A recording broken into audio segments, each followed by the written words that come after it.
प्रधानमंत्री जी के हनुमान आप खुद को कहते हैं। ये हनुमान जो है बिहार की नैया पार लगाएंगे, बिहार में एक बड़ी भूमिका निभाएंगे, जीत दर्ज करवाएंगे। मेरी क्षमता में जितना होगा उससे ज्यादा मैं कार्य करूंगा। ये विश्वास मैं आपके माध्यम से मेरे प्रधानमंत्री जी को दिलाता हूं, पर मैं मानता हूं कि शायद उनको यह विश्वास ऑलरेडी मुझ पर है। एक सांसद वाली पार्टी को उन्होंने 5 सीटें दी लड़ने के लिए। जब कोई मुझसे सवाल पूछता है ना कि क्या आप नाराज हैं, मैं कई बार मैं सोचता हूं कि ये सवाल ही कैसे आ सकता है। प्रधानमंत्री जी के हनुमान आप खुद को कहते हैं। ये हनुमान जो है बिहार की नैया पार लगाएंगे, बिहार में एक बड़ी भूमिका निभाएंगे, जीत दर्ज करवाएंगे एनडीए के लिए।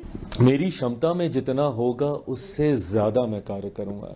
ये विश्वास मैं आपके माध्यम से मेरे प्रधानमंत्री जी को दिलाता हूं, पर मैं मानता हूं कि शायद उनको यह विश्वास ऑलरेडी मुझ पर है। इसीलिए एक सांसद वाली पार्टी को उन्होंने 5 सीटें दी लड़ने के लिए। मेरे लिए बहुत बड़ी बात है। जब कोई मुझसे सवाल पूछता है ना कि क्या आप नाराज हैं, मैं कई बार मैं सोचता हूं कि ये सवाल ही कैसे आ सकता है। मैं इससे ज्यादा खुशनसीब अपने आप को क्या मानूंगा। मैंने गठबंधन की राजनीति में आज तक मैंने कभी नहीं देखा कि किसी कम सीटों वाली पार्टी को ज्यादा सीटें दे दी गई। ज्यादा वाले को कम जरूर किया गया। कोई अगर 9 सीट पे है तो उसको 7 कर दिया गया, 7 वाले को 5 कर दिया गया, 5 वाले को 3, 3 वाले को 2 और 1 वाले को तो मर्जर का ही प्रस्ताव इवेंचुअली दे दिया जाता है गठबंधन के द्वारा। यहां 2024 में सिंगल सांसद वाली पार्टी को 5 सीटें गठबंधन ने उठाकर दे दी चुनाव लड़ने के लिए और जीतने के लिए। 2025 में एक विधायक मेरा जीता था, पर वो भी मेरे साथ नहीं रहे 2020 में। तो आप यही मान के चलिए कि 0 विधायक वाली मेरी पार्टी। अब 0 विधायक वाली पार्टी को 29 सीटें दे दी जाती हैं गठबंधन में लड़ने के लिए। अब अगर उसके बाद भी मैं नाराजगी रखूं तो मुझसे बड़ा नाशुक्रा ही कोई और नहीं होगा। प्रशांत किशोर को कैसे देखते हैं? प्रशांत किशोर ने जिस तरीके से आप लोगों पर बहुत सारे आरोप लगा रहे, कभी सम्राट चौधरी के डिग्रियों को लेकर, आप पर भी आरोप लगाए कि आपने पैसे लेकर टिकट मेरे ऊपर आपकी पार्टी के ऊपर जरूर, हाँ, कि आप लोगों ने पैसे लिए और उसके बाद शांभवी को टिकट दिया, इस तरीके के आरोप भी लगे। हालांकि उस पर अभी ये मामला चल भी रहा है। आप इसको कैसे क्लैरिफाई करेंगे? देखिए, मुझे लगता है ये 2 लोगों के बीच की लड़ाई है, जिसमें बिना मतलब घुन की तरह मेरी पार्टी इसमें पिसी। उनकी और अशोक जी के बीच का ये विषय था। और इसीलिए जब उनसे स्पष्ट तौर पे ये पूछा गया कि चिराग पासवान की इसमें क्या भूमिका है, तो उन्होंने स्पष्ट कहा कि मेरे पास कोई प्रमाण नहीं और मैं कतई ये नहीं बोलूंगा कि इसमें उनकी कोई भूमिका है।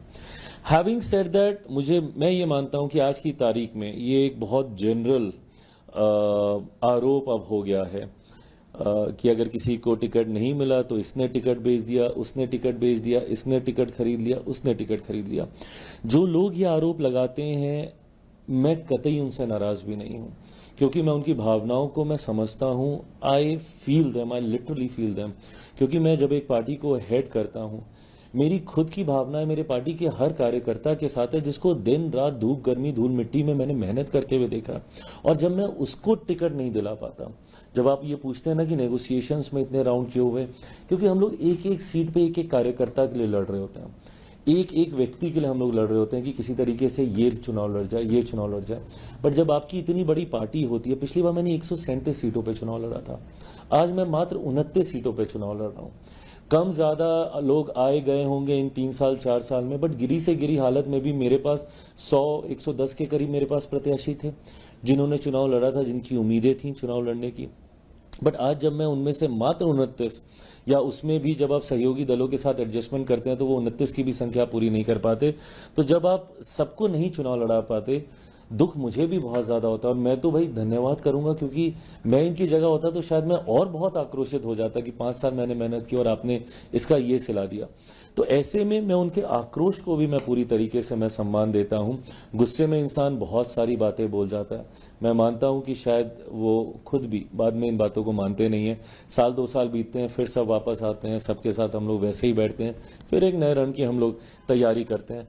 तो इन आरोपों के तब तक कोई मायने नहीं है जब तक प्रमाण नहीं हो। बट हाँ, अगर प्रमाण कभी सामने आए तो चिराग पासवान सबसे पहला व्यक्ति होगा। भाई, मेरी रगों में एक ऐसे नेता का खून है जिनके ऊपर कोई 1 रुपया तो क्या 1 पैसे तक का आरोप नहीं लगा पाया। 5 दशक 50 साल से ज्यादा वो सक्रिय राजनीति में रहे।